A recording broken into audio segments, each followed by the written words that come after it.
Ito po, kumuha po ako ng gasolina para hindi naman po masyadong marumi yung pa natin, yung mas madaling pagsisindi. So, konti lang po, napaka-konti lang po. Dahil ilalagay ko lang dito. Para madali lang po tayo mag-start up. Yan.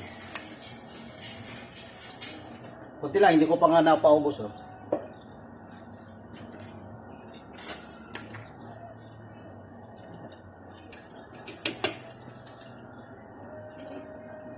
Nabuhos na.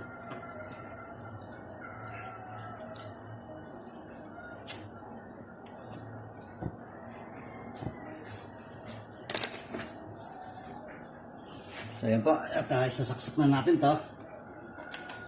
Yan.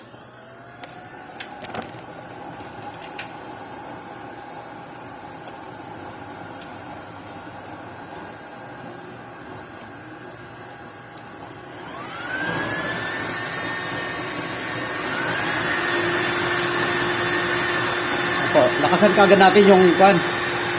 Kapag gasolina ang ilalagay natin, lalagyan natin ng gasolina yan o gas pa man, lakasan natin kagad para iinit. Init agad yung ating chamber.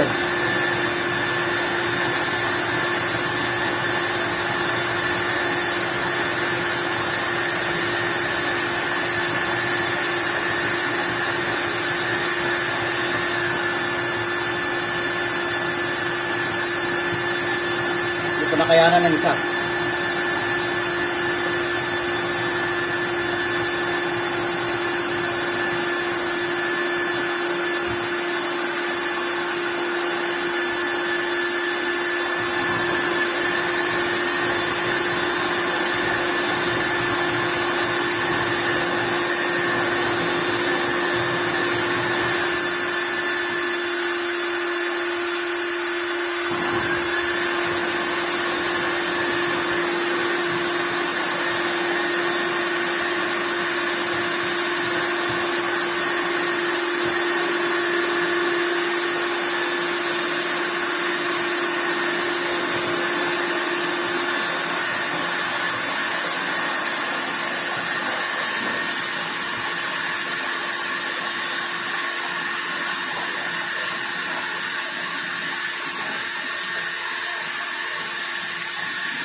Ayan, kung pansin nyo po, wala pong usok. Hindi po umuusok yung pa natin. Yung oil regulator. Pero kung papansinin ninyo, uusok po yan pag tinatamaan ito, pag ayun nakatapat yan sa butas. Dapat wag nyo pong itatapat ito sa butas. Wag nyo pong itatapat sa butas. Kasi pansinin ninyo, iikutin ko yung ano to, yung burner or yung nozzle. Iikutin ko at makikita nyo, uusok ko yan.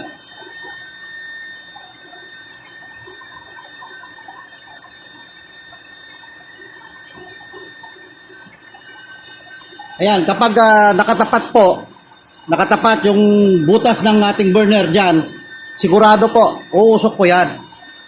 Pero pansinin nyo, pag iikutin ko yon at hindi tatapat yung butas doon, ayan po, nawawala po yung usok. So, ang cause po, kung bakit umuusok, yung iba, kahit na lalagyan nyo ng steel wool, ang steel wool po ay ang function po noon ay hindi papasok yung hangin at mananatiling blow flame po tayo.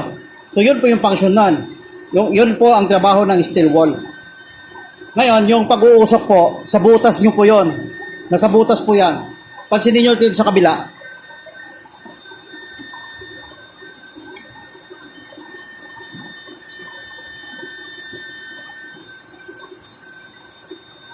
Ayan o. Pag tumapat po yan, uusok po yan. Pag tumapat yung butas. Kaya ganyan lang po. Kaya papansinin ninyo. Okay. So ngayon, magsisimula na po tayong papatak-patak.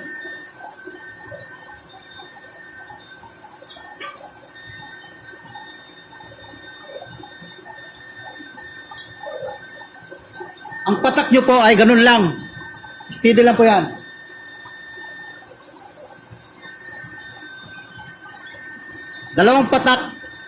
Sa dalawang patak per second.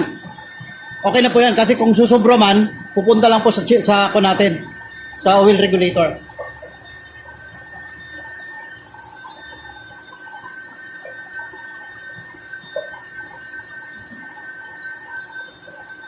Ayan pa.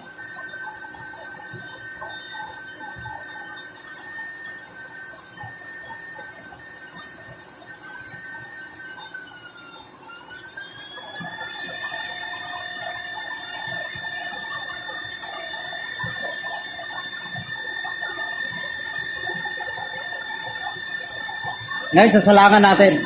So, ganun na po yung naka-level na po yung mga oil natin. Wala nang patak. Ngayon, pag susobra man, doon na siya magsisimula magpatak. So, always po, nasa level na po yung ating, yung oil.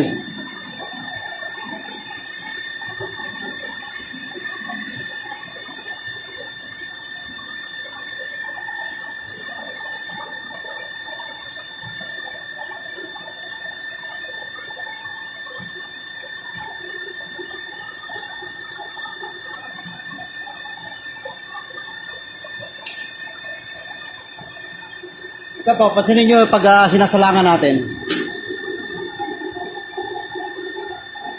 Ayan, napakaganda po sa ilalim. Hindi po natin pansin yung lumalampas kasi nga maliwanag. Sa kabila po, mas malayo, makikita nyo. Ayan, pansinin nyo sa ilalim. So, ganun po yan. Lumalampas po sa puwitan yan. Ganun din po yung itong isa. Ayan o.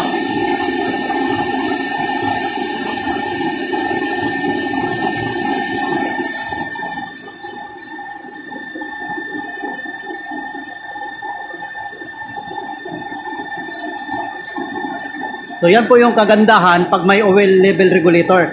At saka pansinin nyo, maintain po yung apoy nito.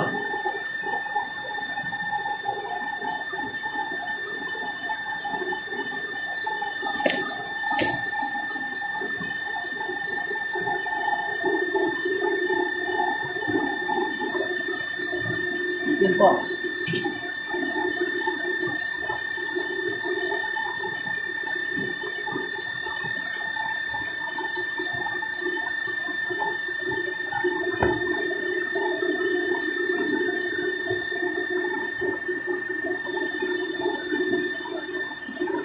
Yun po kasi, ilagyan natin yan ng tamang oil yan.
Kung napapansin ninyo, bakit hindi nagbabago yung ang klase ng apoy, yung apoy natin, hindi nagbabago.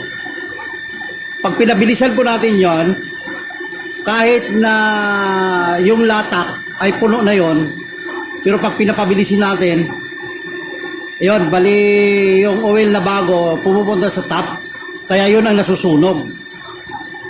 Ayan po, kaya kung bakit ganyan yan. Kaya hindi na natin kailangan ano to, ukay-ukay pa niyan. Yun po yung kagandahan pag may oil level regulator kasi yung constant na apoy na gusto natin ay nami-maintain.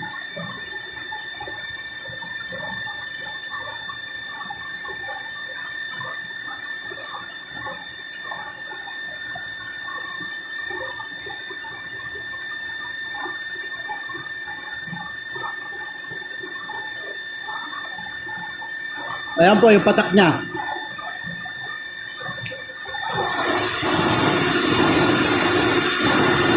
Ayan niya, pansinin niyo.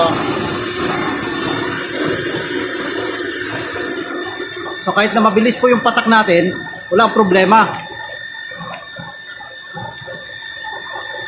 Wag po, hindi na po kayo matatakot na mag-overflow.